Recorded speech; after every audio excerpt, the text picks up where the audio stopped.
to get in here, you can. I just need a position up front so I can ask a question. I don't know whose camera this is. Is it? I don't know. You know, see why they can't step up here. Am I okay? I'm short enough. Or if you find shooting around me too, that's fine.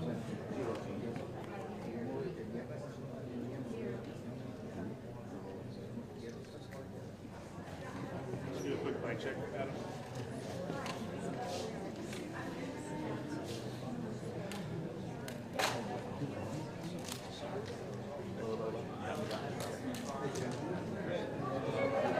Are you seeing all of them? Okay. There.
Good morning, everyone. Good morning. Good morning.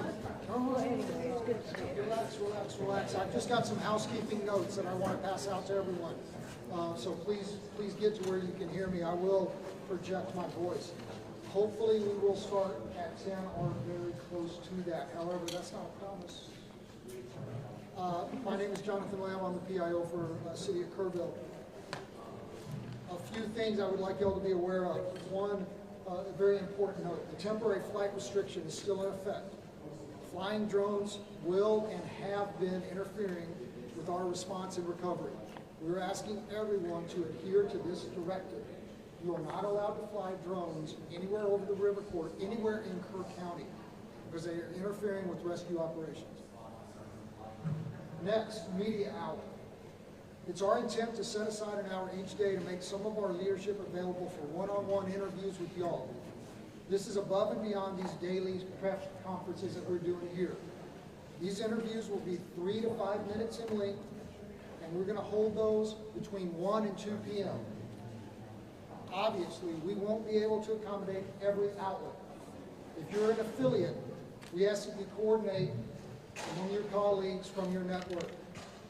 You can request interviews by emailing our Joint Information Center at JIC, J-I-C, at kerrvilletx.gov. That's JIC@kerrvilletx.gov, and I'll repeat that again in just a minute. Our unified PIO team will confirm your interview, your time, and who you're going to be able to interview at least an hour in advance. You're welcome to request specific leadership, such as the sheriff, the city manager. However, due to the fluid nature of response and the quantity of requests that we're likely to get, we cannot commit to honoring 100% your requested interviewees. Footage. Our joint BIO team will be in the field today, and we're going to be collecting images and B-roll of response and recovery efforts. As soon as it can be made available, a link will be emailed from our JIT email address for you to download material for your own use. Contact information. If you signed in yesterday and provided us with your contact information, you should be part of our media list and should have received a confirmation email last night. If you did not get on that list and you want to be part of our media list, please email jic@kerrvilletx.gov. That is JIC@KERRVILLETX.gov. I'm going to try and find out about when we're expected to start. Hopefully it'll be shortly. Thank you all.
Ready?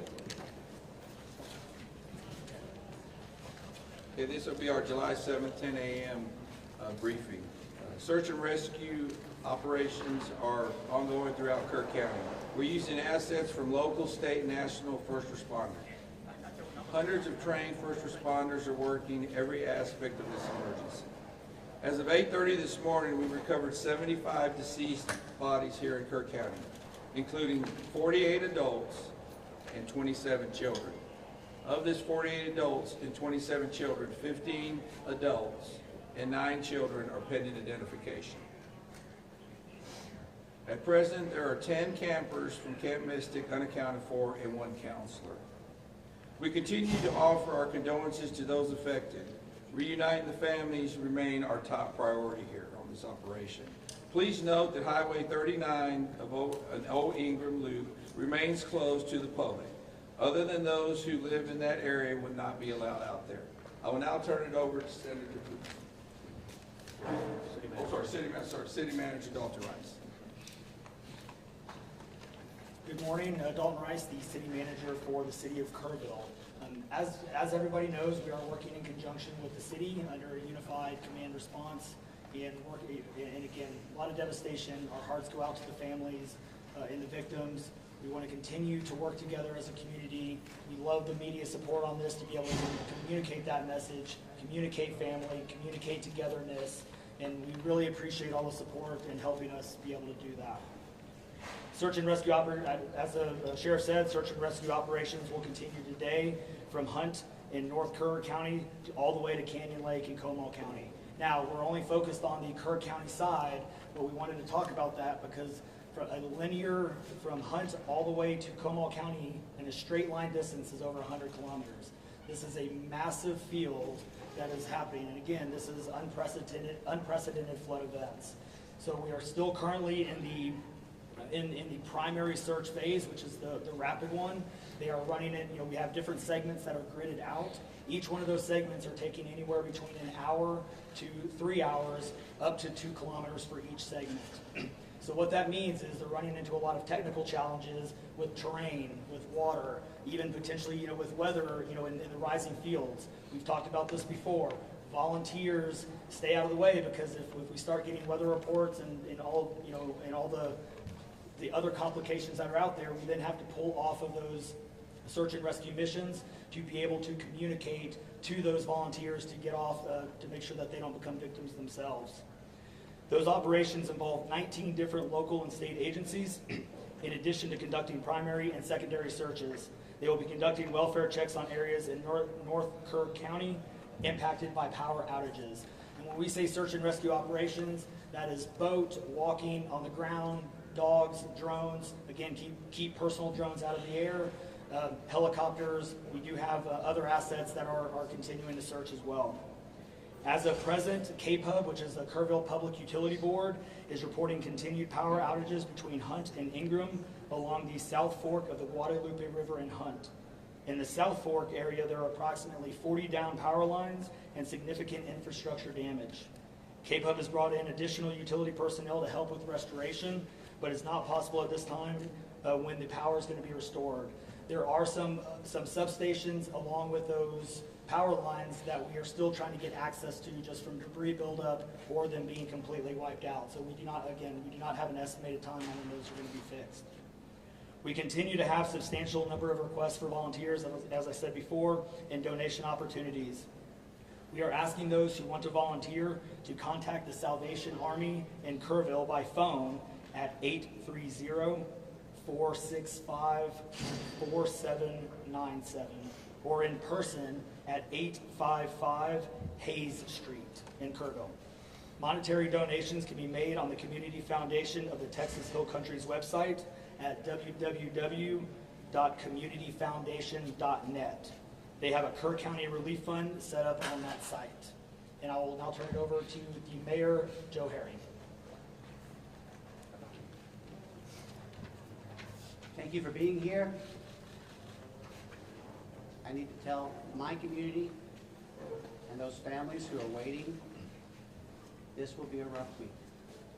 Primary search continues, and we remain hopeful every foot, every mile, every bend of the river.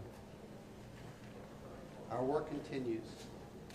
You need to know that we I've been blessed with help from the community, from the state, and the nation. We have trained experts who are helping in this effort. If you want to volunteer, it is important that you contact Kerrville Salvation Army and register. Dalton gave that number, but I'm going to give it again. 830-465-4797.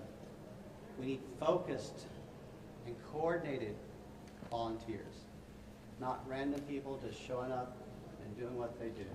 We need to work together. As Dalton said, donations have been flowing in from around the world to the Community Foundation. Again, that website is communityfoundation.net. Please follow the City of Kerrville's Facebook page for updates. They're accurate. We take a lot of time to make sure we send out information that will be helpful, not only to residents, but to those who are visiting. I've said this 100 times, and I will say it again. We need your prayers. We need your prayers. Thank you. And now, Senator Ted Cruz.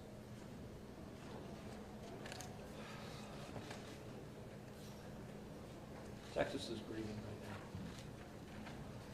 The pain, the shock of what has transpired these last few days has broken the heart of our state. As of yesterday, the confirmed death toll was 82, and those numbers are continuing to go up. The children, the little girls who were lost in Camp Mystic. It's every parent's nightmare. Every mom and dad. Last week, we were picking up our daughter from camp here in Hunt. Our girls have gone to camp here for a decade. The Hill Country is an incredible part of Texas, part of the country. The natural beauty here is incredible. The camps that have raised generations of little girls and little boys and instilled character and love and faith are extraordinary institutions. And I'll tell you, the pain in our state, and it's every part of the state. You've got Texans from all over the state who were here celebrating the 4th of July. A week ago, this was a time of great celebration. You're dropping your little girl off at camp, your little boy off at camp. You're celebrating Independence Day. You know that your child is going to be swimming, canoes, and horseback riding, and doing archery, and making lifetime friends. And then suddenly it turns to tragedy. For the last several days, I've spoken to multiple parents, scared out of their mind. What, do you know anything? Where is my daughter? There's still 10 girls and 1 counselor from Camp Mystic that are unaccounted for. And the pain and agony of not knowing your child's whereabouts, it's the worst thing imagined. But I want to say, in the face of all of this, it is simultaneously inspiring. Every time there's a tragedy, every time there's a natural disaster in Texas, Texans come together. Texas is a big state. We got 31 million people, and we have hurricanes, we have tornadoes, we have wildfires. Tragedies hit this state, natural disasters hit this state, and without fail, 100 out of 100 times when that happens, we see Texans coming together, helping each other, engaging in acts of heroism. There have been over 850 high water rescues since this flooding began. 850. You look at extraordinary stories of Eagle Scouts pulling campers out of harm's way. I was just hearing a story of one counselor whose head was right at the water holding up 2 mattresses with campers on those mattresses. That kind of courage, that kind of selflessness. And then there are the first responders.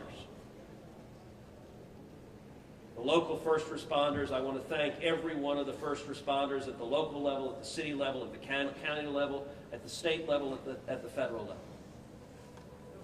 In the first few hours of this flood, I was on the phone with Governor Abbott was on the phone with Lieutenant Governor Dan Patrick. I was on the phone with Nim Kidd, the head of the Texas Department of Emergency Management.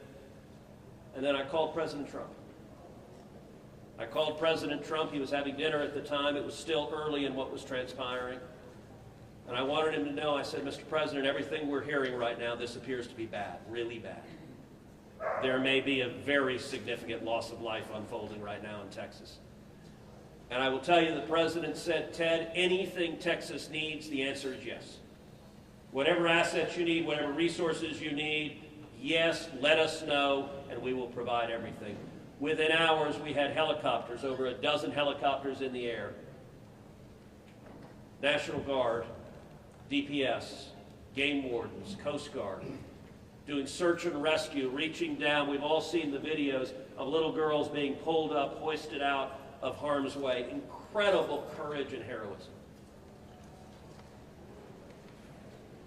Search and rescue is the first stage.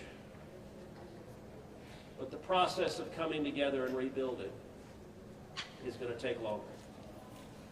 And I will say to all the grieving families, to all of those who've gotten the worst news imaginable, that your little girl, she's gone. I will say for many of us, those are friends and neighbors who've lost children. Got multiple kids who go to school with my girls.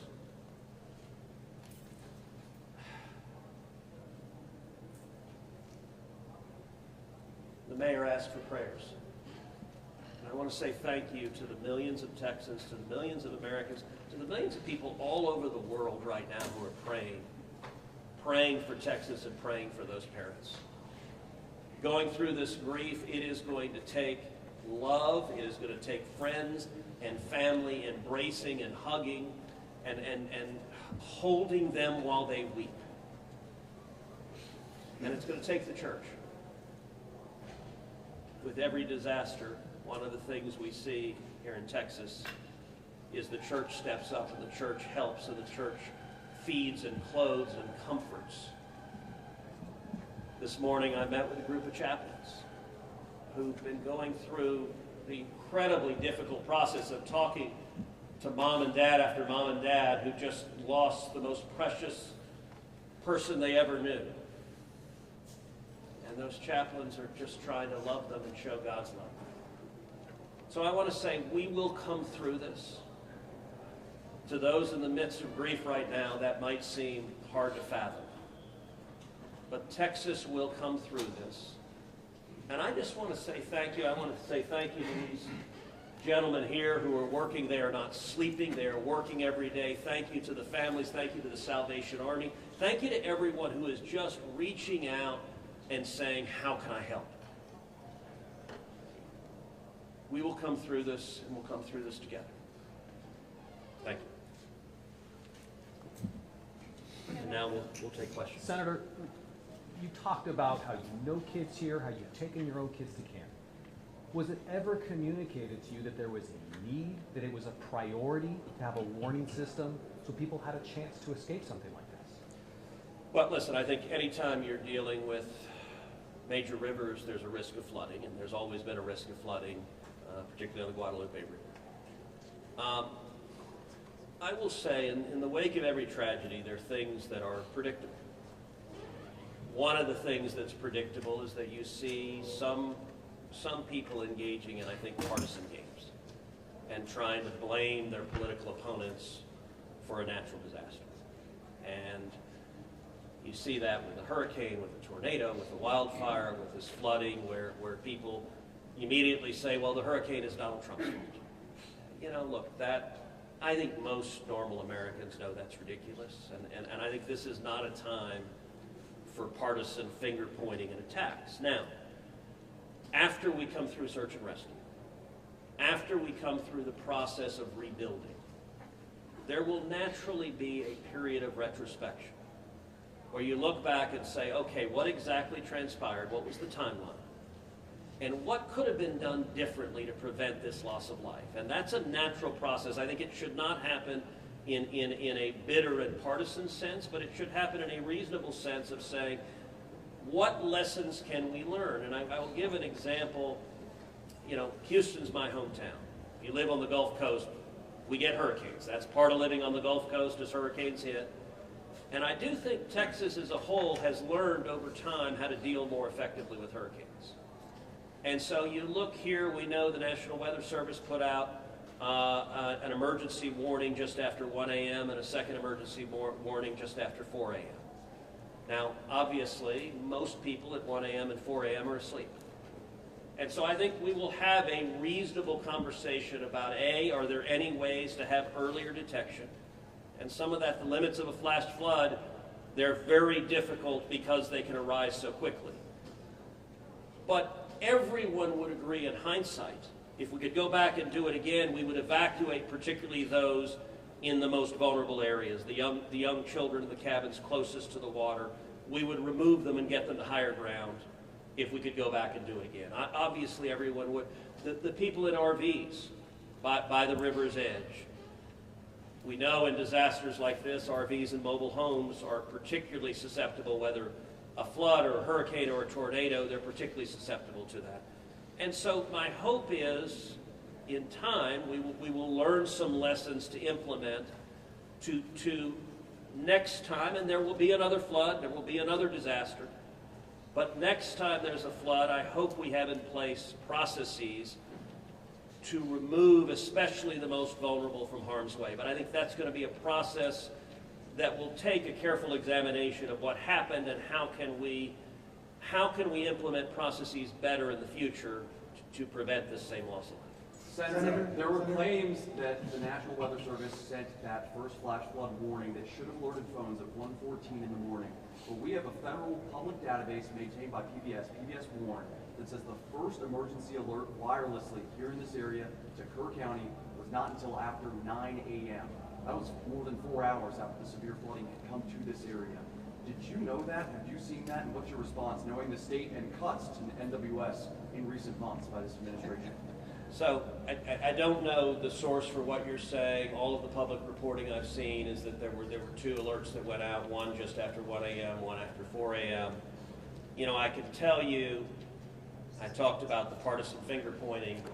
I think there have been some eager to point at the National Weather Service and say cuts there led to a lack of warning. I think that's contradicted by the facts. And if you look at the facts in particular, number one, that these warnings went out hours before the flood became a true emergency level. But number two, the National Weather Service here, New Braunfels is where they were headquartered. They had additional manpower. In fact, they had 3 additional people working that night, anticipating that it was going to be a very dangerous weather situation. I also think it's worth noting that the National Weather Service Union, which has been very critical of the DOGE cuts, has publicly said that they don't believe that the reduction in staffing had any impact whatsoever on their ability to warn of this event. And so, look, I think it is reasonable over time to engage in a retrospective and say at every level what could have been done better, because all of us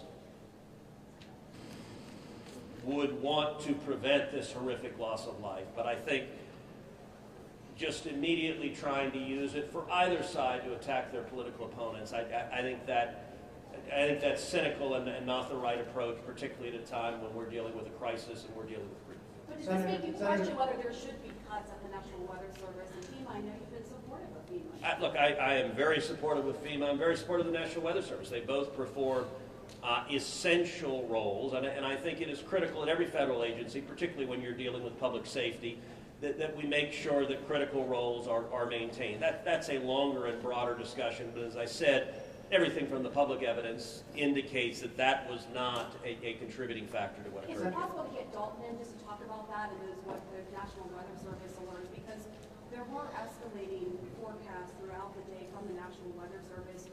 What did the emergency managers of the county and other local officials do with that information? Starting at 1:15 and onward, where you had the dire river forecast at 6:30, were emergency managers doing anything to put these processes in place to warn people on the river? So overall, we were preparing for the July 4th, weekend. So we had National EMR on site. We were basically stood up kind of an incident command post, if you will, to prepare for that event. So most everybody was kind of up, looking at weather. We looked at the weather before. When you looked at the National Weather Service, flood map, it spanned all the way from the west side of Texas, with Kerr County kind of being in that upper northeast corner of it. And so everybody, including the National Weather Service, was looking at where's the rain going to hit. We know it's somewhere in here, but with rain, especially when you're dealing with terrain, you got to figure out. Sometimes you don't know until it falls. So once it starts falling, then you got to figure out, okay, how's the watershed going to do this? How's the science going to work? And when you have that north and south fork that we had talked about before, it all converged into one. We do know that a lot of the camps were looking at this just as much as everybody was. With the rainfall percentages, even the National Weather Service had looked at, and don't quote me on the numbers, but it was anywhere between 1 to 7 inches. We got significantly over that. And again, when it goes into very congregated areas and how that watershed shifts into the rivers, that impacts things. And so the camps, obviously, we've heard stories where campers were getting up. They were up at 3:30 in the morning. They were trying to move to higher ground. And the other interesting part of the terrain, and we've talked to UGRA folks as well, this is the headwaters of the Guadalupe. This is the beginning. This is where everything forms when it comes into the North and South Fork. And so as those things develop, it develops very rapidly, very quickly, and this rose very quickly in a very short amount of time. And so those campers that were able to do that, it worked. There's been the other question, I'll just give this one out. Evacuations. Well, why don't we evacuate? Well, evacuation is a delicate balance, because if you evacuate too late, you then risk putting buses, or cars or vehicles or campers on roads into low water areas trying to get them out, which then can make it even more challenging, because these flash floods happen very quickly as well. And so we saw that in 1987, but was there any discussion to evacuate earlier when it wasn't too late? Was there any discussion about that among the officials? Sorry, repeat your question.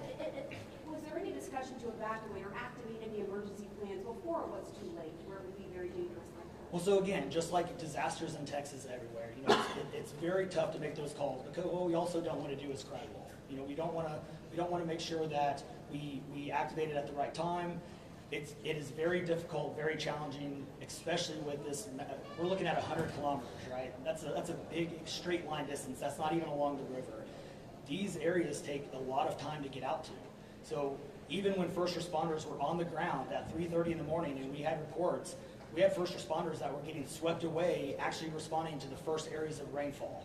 That's how quick it happened. First responders who have experience, who are Swiftwater qualified, were driving to as soon as the rain started falling, were driving to these areas, and one of them got swept off the road. So well, David, Was there any communication between 1 and 4 a.m. from local law enforcement to the camp saying, I know you can't get buses in an hour, but was there anyone telling the camp between 1 and 4 a.m.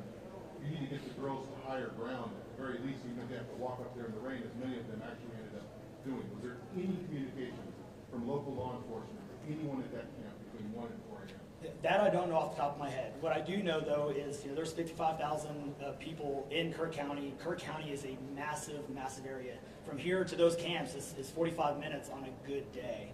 And so, obviously one of the big challenges that we have, even when you have cell service, a lot of those areas don't even have cell service. Radio communications towers, radio towers within the hill country, it becomes very challenging. So there's a lot of areas, especially when weather comes in, where cellular towers are down or you already have bad service. So there's a lot of factors that play and a lot of variables in there on communication that, again, I think as we work through this process, we know everybody has a lot of questions regarding what are the next steps and what's next. And I think all of these things, these are all great questions. And as we continue search and rescue and as we continue to move to the next step, we definitely want to dive in and look at all of those things, from cell service tower to radio communications, emergency alerting, any of those things. I think we all really need to take a look at and review, and we're looking forward to doing that once we can get the search and rescue and stuff. In regards to the total number of, before I say anything else, I just want to say thank you to you, all the first responders, everyone involved. We've been praying. Thank you. We've been praying. The media's been praying. Thank you guys for doing that.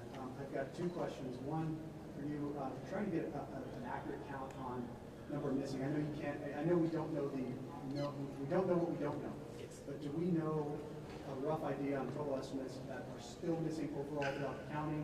And then one other follow-up, this may be for Senator Cruz.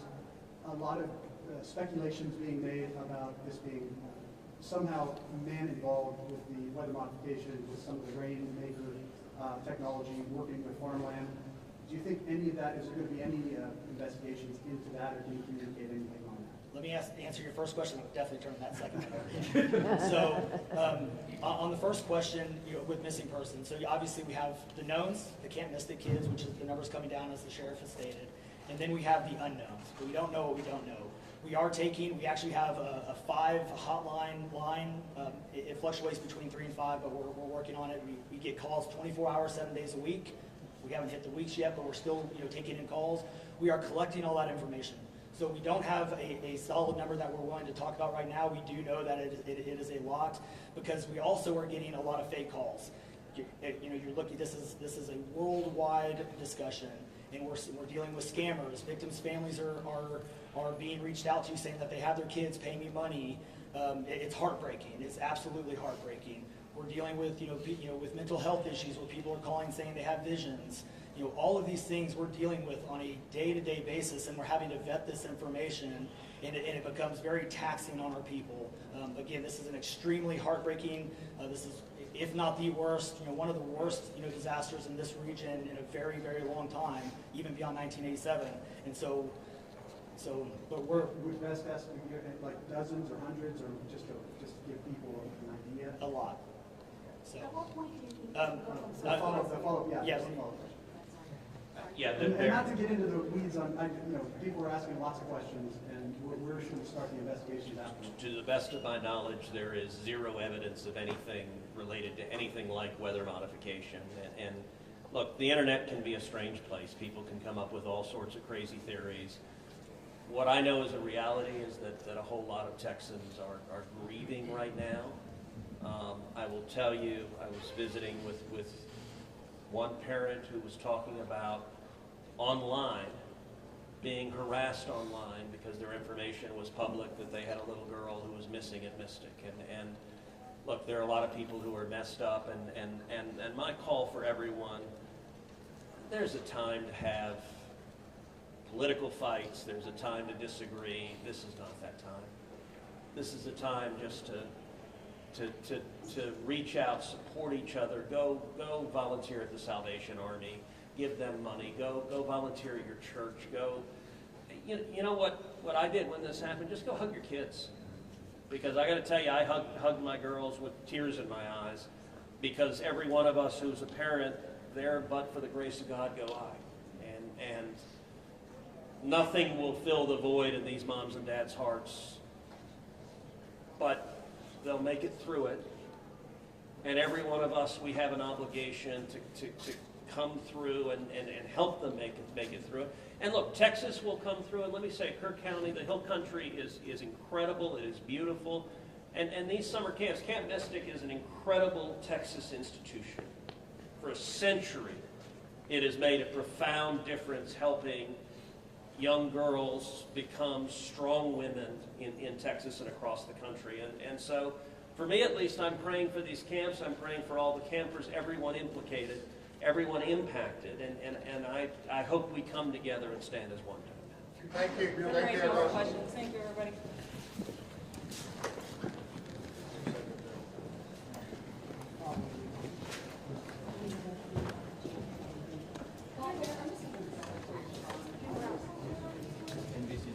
Hey, good morning, folks. If you were not here earlier, I put out some housekeeping notes. I want to repeat that. A couple of important things to note. Temporary flight restriction is still in effect. Flying drones will and they have interfered with search and rescue operations. We're asking everyone to clear with that direction. Hey, excuse me, can we keep it down or shut the door? Can you start from the beginning? Sorry. You bet. TFR is still in effect. You can't have the media flying drones. They have interfered with our air operations and has to stop. It's our intent to set aside an hour each day to make some of our leadership available to y'all for one-on-one interviews. This is above and beyond these daily press conferences. These interviews will be 3 to 5 minutes in length, and they're going to be held between 1 and 2 p.m.